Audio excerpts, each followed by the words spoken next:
Hey everybody, my name is Paul Eston Jr., aka Boy Green. I'm the New York Jets digital reporter for Heavy.com. We're streaming live simultaneously in 3 different places. The Heavy on Jets Facebook page to over 31,000 New York Jet fans. Thanks for joining us here on a Friday afternoon. My YouTube channel, youtube.com/BoyGreen25, baby. Make sure you guys like the video. Hit subscribe down below as we continue our chase to 5,000 subscribers. We're also on Twitter as well, at @BoyGreen_25 and at @BoyGreen25. And again, for the live stream. Guys, this is a show by the people, for the people. If you have questions about the Jet schedule, feel free to throw them right into the comment section for myself, and I'll also be joined by, of course, special guest Jake Asman, who will be joining us here momentarily in just a few minutes. So let's welcome a few people in. Let's bring them all in here. Let's go. Let's start it off.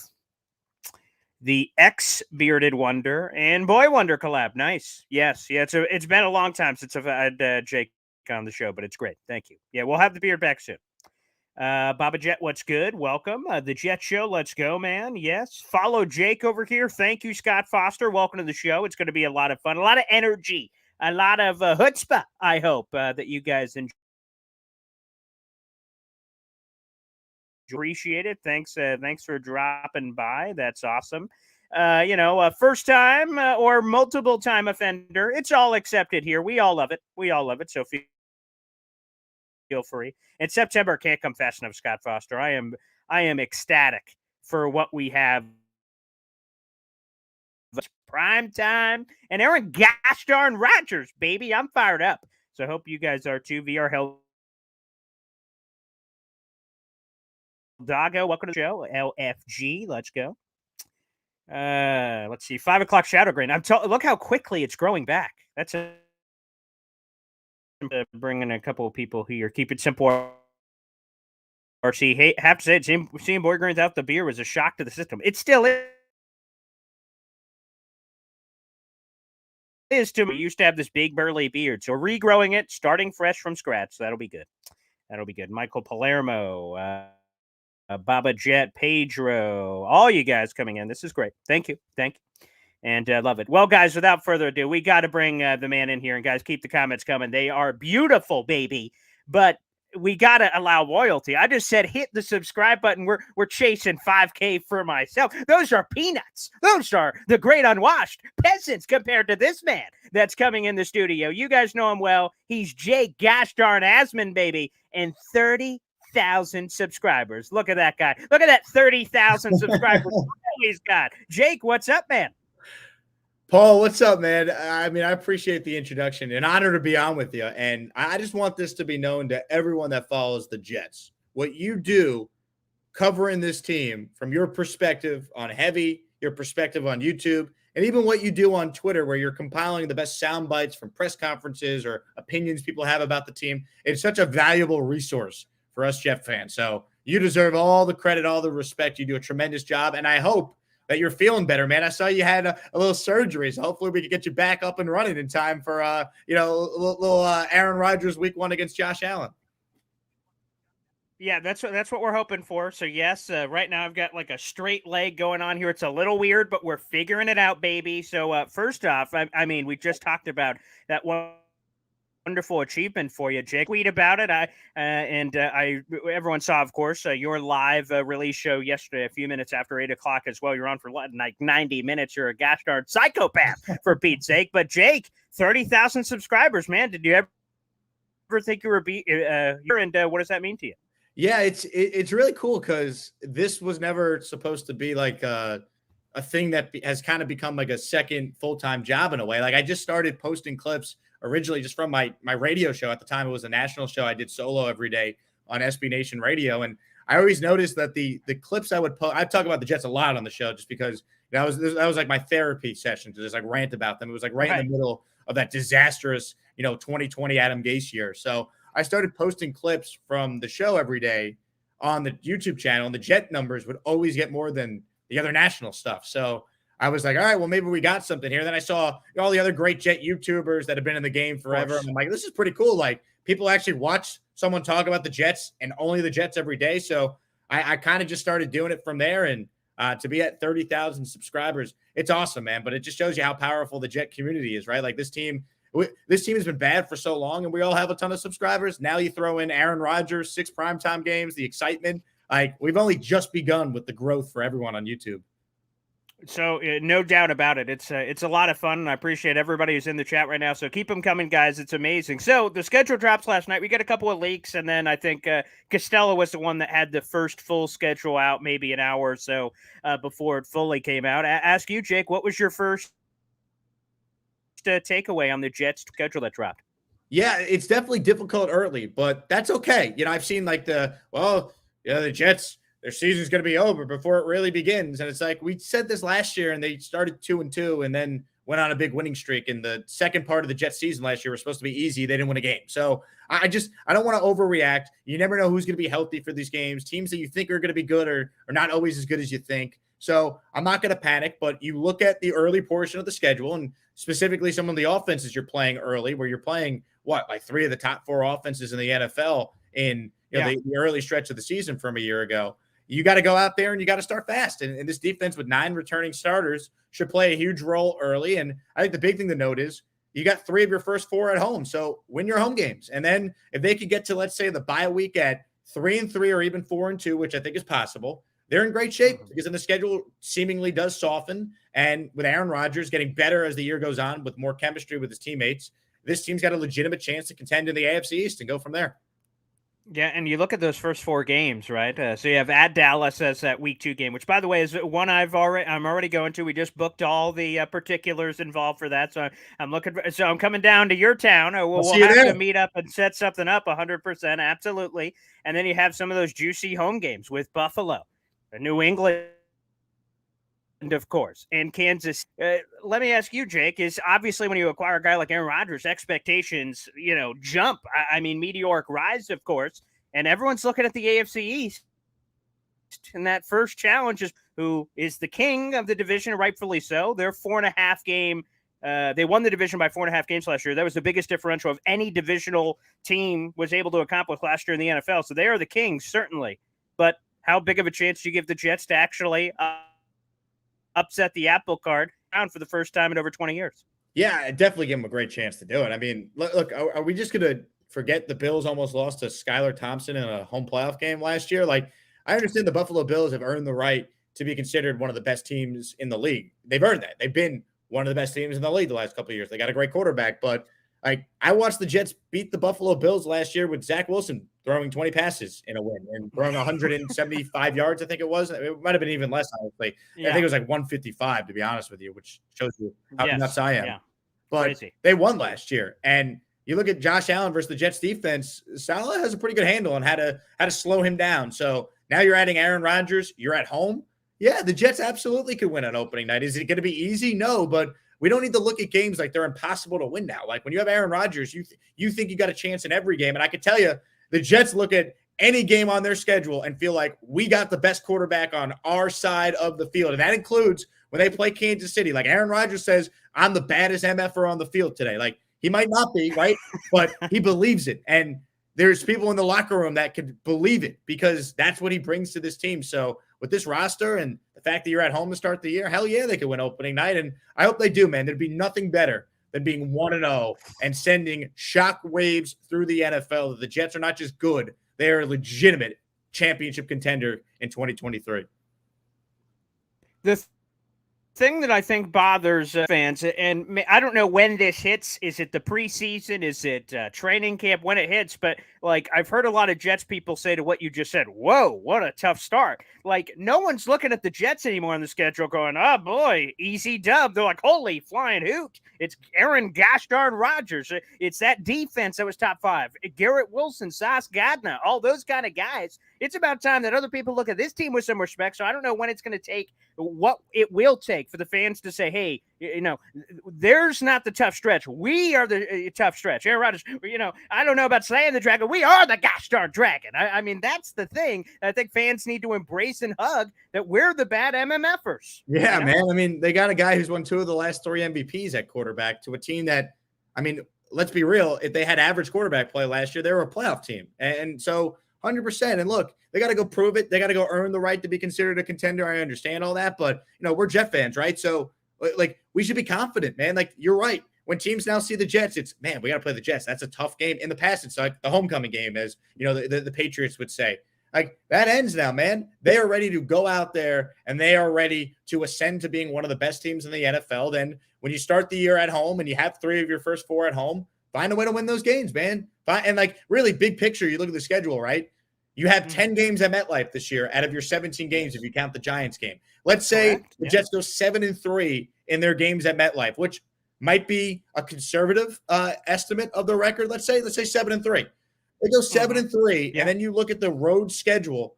There's wins there, man. There are wins that you could definitely find. And really, the back half of the year, especially after the Black Friday Dolphins game, you're talking about quarterbacks like Desmond Ridder, a rookie in C.J. Stroud, Sam Howell. We have no idea what the Browns are going to be with Deshaun Watson. New England could stink in that final game. Like, there are wins there, man. If the Jets, let's say, go 7-3 in the MetLife games, and then they can find another 5 wins in the other games, that's 12 wins right there. And that's a pretty conservative estimate. So that's how confident I am that this is a legit contending team. And I love that math trick. I didn't know math would be a part of today's show, but I'm glad that you welcomed it to it for our educational people out in the audience. I will say, by the way, that 12 wins, I'm sure, Jake, you already knew this as a Jet fan yourself, but that's the most wins the Jets have ever had in the regular season. 1998. They've only done it once in their entire franchise history of winning 12 games. They've done it a handful of times at 11 games to 12 games. I mean, that'd be pretty spicy. I see Dre Correa joining us, which, by the way, everybody, make sure you like the friggin' video. Hit subscribe, okay? Jump on the train, trying to get to 5,000 subscribers. I'm trying to be the guy when Jake Asman has, like, a big fight on a celebrity night. Like, I'm part of the posse. I'm part of the entourage that's, like, carrying, like, Jake's towel or something away up. That's where I'm trying to go. That's the goal. You're the best, baby. Paul. That's what I'm trying to do. So feel free to do that. And as Jake says, Super Chat throw it in there. Drake Correa joining us here on the show. His 20-year prediction is 14-3, and sweet Melozis, I hope so. Rodgers breaks all the franchise quarterback records, which quite frankly isn't. We did a video on that the other day. Garrett Wilson breaks NFL singles touchdown mark with 26 touchdowns. Okay, Jay, sign me up. This is that sounds like a pretty good season to me. Yeah, wow. I mean, that would be that'd be fine by me. Dre gave me the same exact super chat about like 15 minutes ago on my show. So he wants everyone to know that's his prediction. Fun. Smart. Okay, well, that is out there. So that is out there for the fans to consume. So, Jake, what's your favorite game on the schedule? It doesn't have to be the best opponent, but like I said, I've got personal bias because my dad's a diehard Cowboys fan, so that will be very special for the both of us to be at that game in week 2. I'm sure we'll be at some of the primetime affairs that are at home at MetLife Stadium for the Jets. Are there ones that jump out to you that exceed that rev your gosh darn engine, Jake Asman? So the primetime games for sure, just because it's the Jets in primetime. Like the Monday nights to open the year on September 11th, it's going to be incredible. But I have week 3 circled, man. Like they are at home against the Patriots. Oh, yes. Like that. There's not a team on the planet I despise more with every fiber in my body than the New England Patriots. They're owed quite the ass kicking, man. Like I want blood in that game. Like there's an opportunity to put up a 50 burger on them. I need it. I need that more than I need air. So that to me is the game. And I have that circled on the calendar. Week 3 at home against the Patriots. It is time to kick the living crap out of them. Yeah, and I need to bring that to another level. It's simply not. Some people have said, man, that week 3 game against the Patriots is must win. Like the win is a foregone conclusion. I want them to bite the curb and I roundhouse kick them right in the back of the head and watch those pearly whites bounce all over the gosh darn curb. That's what I'm looking for. I want to just, there's not an opponent I want to beat more with a rusty pipe. Amen. Then the gosh darn disgusting. Absolutely disgusting. Is there a stretch that, again, we kind of talk about a little bit about the early schedule. We've filmed the schedule up here a few times. We'll do it throughout the show. There's a tough stretch in there, but is there any opponent really that you fear on the schedule? Is there anyone that makes you quake in your boots? No, I mean, look, the Eagles and Chiefs are the best 2 teams in the league. You got them, but I mean, yeah, right. Like you could beat them. They're not going to go undefeated. There's going to be a loss or 2 on their record too this year, probably more than 2. Like it's hard to be as good as the Chiefs have continued to be. But no, I mean, there's challenging games, but when you have Aaron Rodgers at quarterback, your perception should change to thinking that you have a legitimate chance to win any game on your schedule. So I don't fear any team.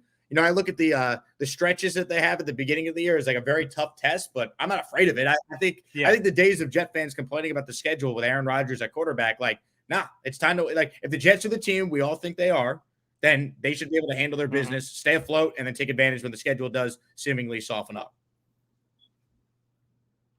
Yeah, let's show for folks you don't know, actually, the Detroit Lions were announced on Hard Knocks at the end of March. We are currently obviously in the middle of the May, and that has not been announced yet. Now, I think a big reason it hadn't been was because the Aaron Rodgers factor, and they wanted that to be secure, I'm sure. Although I'm sure all the drama of whatever that would be to the Roscoe Diner, to the potentially still that with the Quinnen Williams thing, I think all that's still there. But I want to ask you this, Jake, because it's been kind of annoying, quite frankly, of the people saying Hard Knocks is this big distraction, and Jet fans, I'm telling you, are the ones that are saying it'll be this big distraction and we don't want it. And I love One Jets Drive, and they're still going to do their thing whether Hard Knocks are here or not. But I just don't understand the distraction piece, because if serves, the last time the Jets were on Hard Knocks, I went to the friggin' AFC Championship game. So I feel like you have to embrace the fact that cameras and microphones and everything are going to be around you when you have Aaron Rodgers, so you can't be scared of the moment for what Hard Knocks could bring if it's a few more cameras. That should be good news for the Jets. Yeah, I'm with you. Look, if they don't do it, I'm not going to like lose sleep over it. But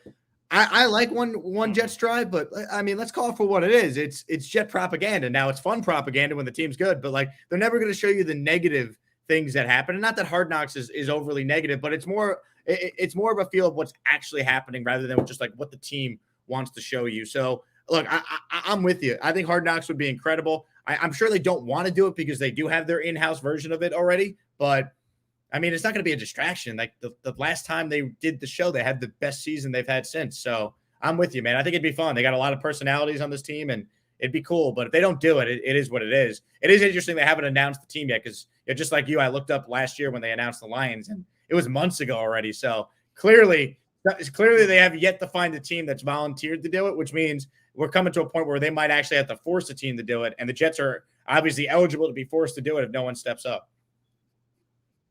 Yeah, and the other three teams, by the way, Jake, and this is why I feel like it's a foregone conclusion. We're talking about the Washington Commanders, come on. The New Orleans Saints, whatever. And then the Chicago Bears, maybe from a draft thing, rising thing, maybe. And that's a maybe. And then, of course, obviously the Jets. So I feel like, and plus no NFL team, according to the bylaws that I understand, can't say no, says, hey, you're coming. They're one of the four teams eligible. So I don't know. I don't feel like it's much. It's a foregone conclusion that Hard Knocks is coming. I don't know. Yeah, I mean, it could happen. It could happen, man. I as someone, and just like you, we talk Jets every day on our channels here. Like, wouldn't be the worst thing to have more things to talk about, right?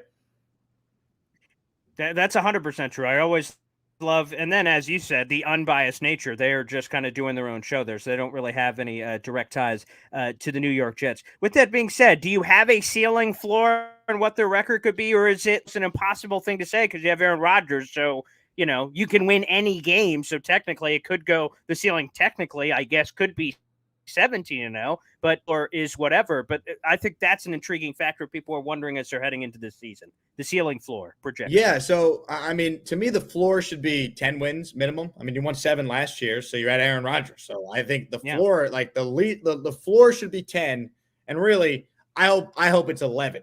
And I think the ceiling could be 13 or even 14. Honestly, if they win more than that, that'd be nuts. But I could see it. I mean, my record prediction last night, subject to change because injuries happen and it's May 12th. My record prediction is 12-5. So that's kind of where I'm at right now. I think this team is going to be winning the AFC East this year, and I think 12-5 could do it if a lot of the losses are to not the Bills. Obviously, like if you lose twice to the Bills, it's going to be tough to win the division. But I have the Jets at 12 wins right now, winning the division. Yeah, and I hope so. By the way, obviously had a home playoff game since the Jets Colts back in 2, so we haven't had that since then. And then obviously MetLife was built after that, so there's never been a Jets home playoff. That would be amazing if the Jets could finally get that. We'll keep coming back in and out of to be paid. I understood Aaron Rodgers, you had to figure that thing out, but like as Mike Greenberg, flex.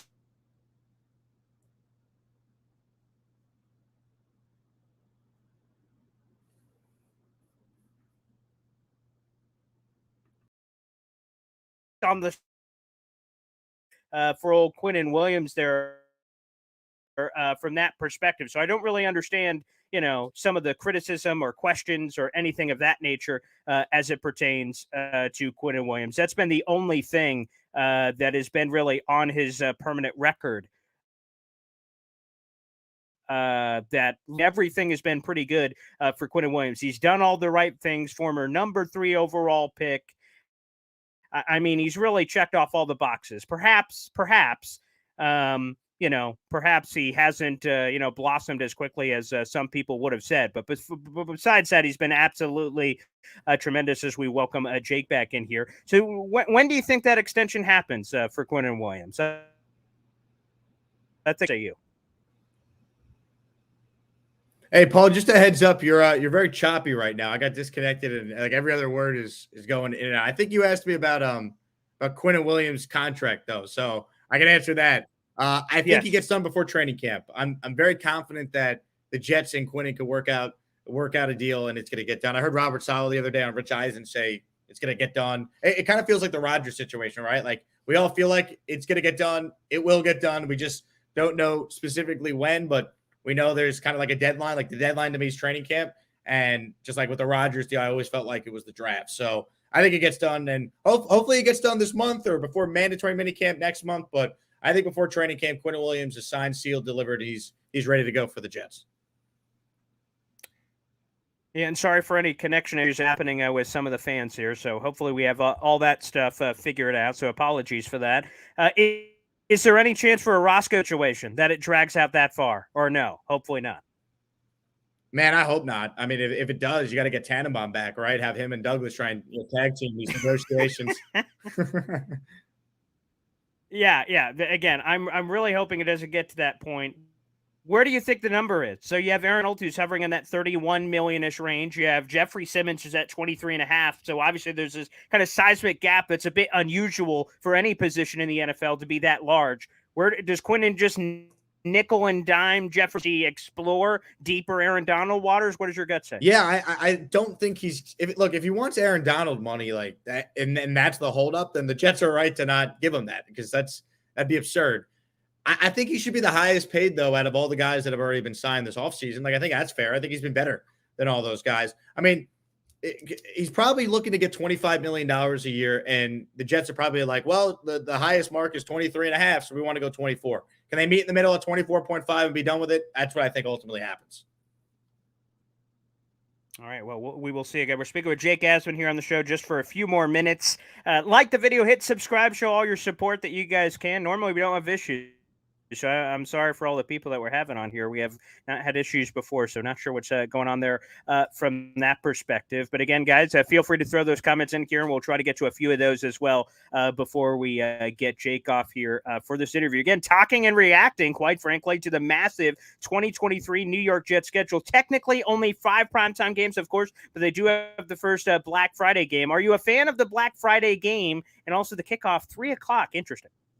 I love it. I'm excited because I now have a reason to go home for Thanksgiving. If they were playing the Cowboys, which I had a fear maybe they would, I was like, Mom and Dad, love you. Not coming back this year. I'm staying in Houston, driving up to Dallas. There's no way I'm missing that. But the fact that not only are they not playing on Thanksgiving, but they're playing Dallas in week 2 means that's a game I could go to check. And because they're playing on Black Friday, that's awesome, man. We get Thanksgiving, get to eat all the turkey, all that good stuff. And then Friday, you tell me MetLife's not going to be rocking for a Thanksgiving-themed tailgate in the morning and then headed into the stadium for a 3 p.m. kick. It is a primetime game. It might not be technically a primetime game, but it's a standalone game on Black Friday. Most people don't work. Everyone's going to be watching. It's against the Dolphins. I bet you Mike White's playing then because Tua's going to be, probably injured by then. So it's going to be fun, man. It's going to be fun. I hope, I'm very petty. So I hope anytime Braxton Berrios is on the field, they just put Sauce Gardner on him, the entire time. So, I want to squish the fish, as my dad, Steve Asman, would say. So I'm pumped, man. I'll definitely be at that game, and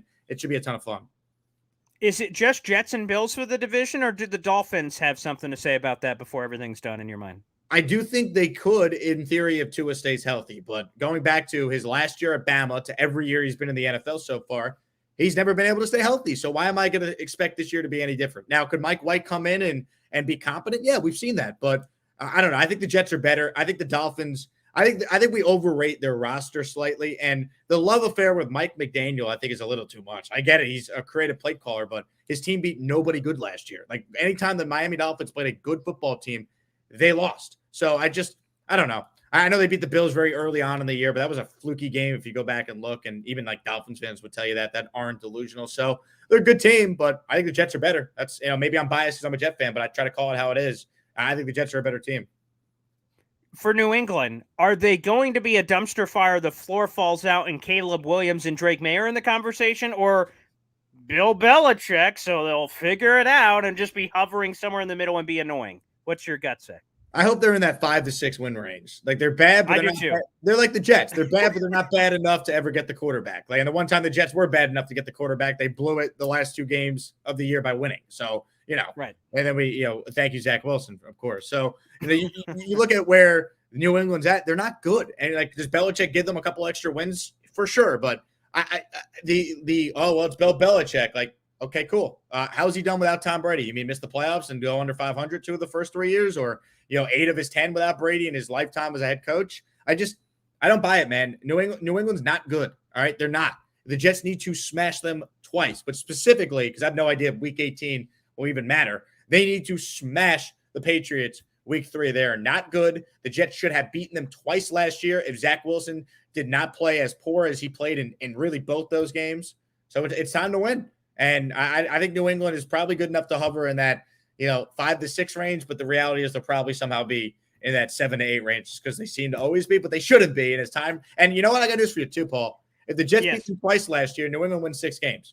That's what should have happened. So I really think this is finally the year where New England's in last place.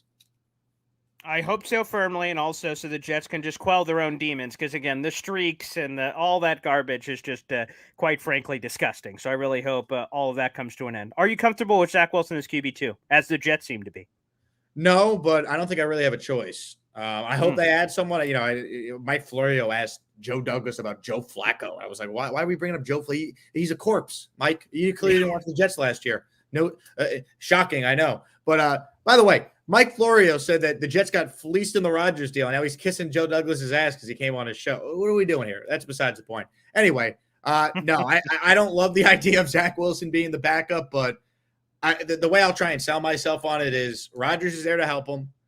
Nathaniel Hackett seemingly is a better quarterback coach than any Mike LaFleur or whatever they had going for Zach the last couple of years. And then really, if Zach Wilson going into his 3rd year is not capable of at least just being a backup, like what are we doing here? So, him and Tim Boyle don't exactly excite me, but the reality is if Patrick Mahomes got hurt, the Chiefs would be screwed. Who's their backup right now? If Joe Burrow got hurt, the Bengals would be screwed. Who's their backup? Like most teams' backups stink. So it'd be nice to have a veteran. I think AJ McCarron is out there. He's someone I would take because he played in the XFL. He's played in the system before, but I don't know if they're going to go down that route. So I think it's going to probably be Zach Wilson as QB2. What is the thing that can stop the Jets from achieving your projections and mine of 12 wins and all this other stuff? What's the one thing on their own team, coaching, players, some position, whatever you want, you can interpret it how you'd like, that can stop the Jets from achieving those dreams in your mind? Well, to me, it's injuries, right? I mean, that's obvious. Like, obviously, if something happens to Rodgers, they're screwed. But that's the case with any elite quarterback. Like, that's just how it goes. I think it's the offensive line. They're putting a lot of faith in Mekhi Becton. And look, Mekhi looks awesome. And he was good as a rookie. Despite the fact he did, people seem to forget this, he did deal with some injuries that year too, despite playing in 13 games. He's never played a game in front of Jet fans before. Think about that. He's never played a home game with fans on MetLife. So it's been a while for Mekhi. If he's really good, I think that lifts the ceiling of this offense tremendously. If he's hurt or banged up, you got to hope to God that the tackle depth they seemingly have, could be solid and hold themselves down. So, what could derail them? Injuries to the O-line in particular. And I don't think it derails them if Breece Hall is not Breece Hall, but having to overly rely on Breece Hall for whatever reason could hurt. I mean, offensively, this team should be led by Aaron Rodgers, of course, but you got to keep him upright because when he's protected, he's still one of the 5 best players in the world, and the stats bear that out. Even what was considered a, quote, down year for Rodgers last year, when he was protected, he was elite. So keep him protected and keep him upright, and this team should be good. But that's the big thing. And this is something you can't control either. But remember, the injuries last year were mostly on offense. Defensively, the defense stayed healthy. That includes C.J. Mosley. Quinnen only missed 1 game. Sauce played every game. Like, They were remarkably healthy last year. So that's the big thing, right? Can you keep your star players on the field? Because this team has plenty of stars who are going to go off. Any chance that Mekhi Becton's the left tackle, or is he destined for right tackle with Dwayne Brown on the roster?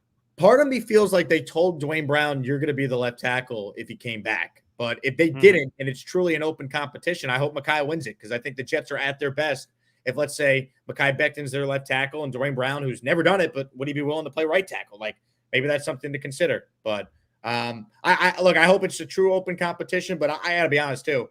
If Rodgers prefers Dwayne Brown because he's a veteran, then go ball out on the right side, Mekhi, and earn your opportunity. You haven't played in 2 years. Like, I don't want to hear, I am a left tackle. Like, cool. Motivate yourself. Believe you're a left tackle. But if the Jets want you to play right tackle when push comes to shove, be a good teammate, which I think he will, and play that position well. Is Corey Davis going to be on the roster week 1? They flirted with OBJ, which means they replaced Corey Davis with him. They're unable to get OBJ, so they're like, just kidding, everything was cool. It just seems a little weird. Like, is there still some later wide receiver move? Cortland Sutton, Jerry Jeudy? Is there someone still coming that we're not expecting, or are they riding with this group? Man, I think he's going to be on the team. I mean, they keep asking Salah, and he's now on the record saying multiple times Corey's going to be here, and like implied, like, no, like, we're not trading him. You're not, like, I think he's on the team, and I think he's better than a lot of Jet fans give him credit for. I'm not going to sit here and tell you he's been worth his contract. He hasn't. He's been hurt way too much, but he's in his proper role now. Like, the last time Corey Davis was in this situation, he was nearly a 1,000-yard wide receiver playing opposite A.J. Brown when Ryan Tannehill was throwing in the ball. Now you can make the case Corey Davis is your number 3 receiver. If you believe Allen Lazard is better, which I do because he stays healthy and plays and has the chemistry built in with Rodgers, like, Corey Davis is your number 3 receiver, maybe number 4 if Mecole Hardman takes an expanded role. Yeah, he's overpaid, but okay, maybe 1, you can get him to take a pay cut, or 2, you just deal with it because Rodgers is taking less money and you have cap space to carry more weapons, the merrier. God forbid someone gets hurt. All right, let me ask you, what you make of the Chargers joke on the Jets? They went, and even NYJ Matt and NYJ Mike thought that there must have been a turncoat like Jets Cali or something that gave them some of the deets. I mean, they went to a level that, like, you would have to have abducted a Jets fan in a minivan and throw him into a room to get some of the level of detail they got on their joking anime schedule release video. The Manish Mehta poster is a deep cut. Like, someone is giving them information. There's no way the Chargers social media team knows who Manish Mehta is, and the fact that he stalked Joe Douglas' kid at his Little League game. I mean, there's no way that the Chargers social media team knew that. So someone's definitely a Jet fan that works in that organization. That's for sure. The I Love New Jersey was funny. The Cougar thing with Zach was pretty funny. The Rex Ryan's, snack stand was funny with the add ice cream for Johnny. Very funny. That was well done by the Chargers. That was a good troll job. Is that the best one? I just saw the Jaguars one before I came on. That's funny, playing into the script. That one was hilarious. I saw the Titans one. That one was pretty good. So there's some good. I mean, the Chargers have set the bar, quite frankly, last year. But is that the best one? Is there someone else that stood out? Have you had time to even see some of the other ones? Have you seen the Titans one where they asked the random people on the street? And, yes. That was so funny, man. I mean, that to me was my personal favorite. I laughed so hard when they're going through each team the Titans are playing, and they showed They have these women who are convinced that the logo they're being shown is the Cowboys logo, and then it flashes to the Colts. It's like, I was so funny. So I thought that was awesome. I retweeted it if anyone wants to see it on my Twitter account because I thought it was hysterical. Yeah, no, I see a lot of people are saying, where is it? So, yes, I have the Chargers clipped out. It's like 3 seconds, but there's so much going on, so you can just kind of keep rewatching the video. And the same thing for the Titans on Jake Asman's Twitter, so make sure you guys check that out as well. As we're wrapping up here, Jake, on this, first off, do you have a final message for Jet fans as we're heading in? This was kind of the final tentpole event before we get to we have some practices coming up in about a week, another One Jets Drive drop, which will be nice for the Aaron Rodgers thing, mandatory minicamp, and then all of a sudden we're out until training camp. So any message for Jet fans for the season to come? It feels like it's going to be special. Yeah, should I quote Aaron Rodgers and say we a lot and say I'm just as excited as you guys? I'm pumped, man. I mean, I think we should enjoy as much as we want to get to the start of the year.